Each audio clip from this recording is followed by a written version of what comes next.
প্রেম কিংবা বিয়ে যেটাই করেন, করলে ভদ্রলোকের সাথে করবেন, না হলে সারা জীবন একা থাকবেন। নিজে টাকা কামাইবেন, ঘুরবেন ফিরবেন পরিবারের মানুষগুলোকে নিয়ে, আর সম্মানের সাথে বাঁচবেন। যে মানুষ কথায় কথায় তার মতের অমিল হলে অসম্মানজনক কথা বলা শুরু করে, গালি দেয়, ওইটাই তার আসল চরিত্র। এমন মানুষগুলো খুবই ভয়ানক। যাদের মধ্যে নম্রতা ভদ্রতা আছে, সে গালাগালি করে না বা অসম্মানজনক কথাবার্তা বলে না। এমন মানুষগুলোকে ছাড় দিয়ে যত চলবেন, ভালোবাসা দেখাতে যাবেন, নিজের লস।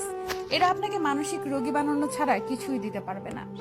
এমন সম্পর্ক থেকে যত তাড়াতাড়ি সম্ভব বের হয়ে আসা উচিত। কেউ কারোর জন্য মরে না। জীবন নষ্ট করার জন্য একজন অযোগ্য লোককে নিজের জীবনে জায়গা দেওয়াই যথেষ্ট। বারবার নিজের অসম্মান হজম করে নিজেকে না মেরে একেবারে এমন অসুস্থ সম্পর্ক শেষ করে নিজেকে মুক্তি দিয়ে দেখেন, আপনার জীবনে উন্নতি হবেই।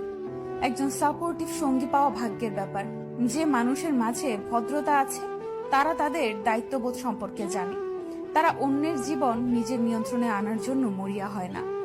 আমি আমার পরিচিত এমন অনেক মানুষ চিনি যারা জীবনে অনেক ভালো কিছু করতে পারত, কিন্তু তাদের জীবন নষ্ট করে দিয়েছে তাদের জীবন সঙ্গী।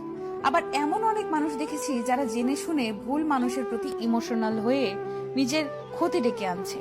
ভালোবাসলে আগে নিজেকে ভালোবাসা উচিত, এরপর অন্য কেউ।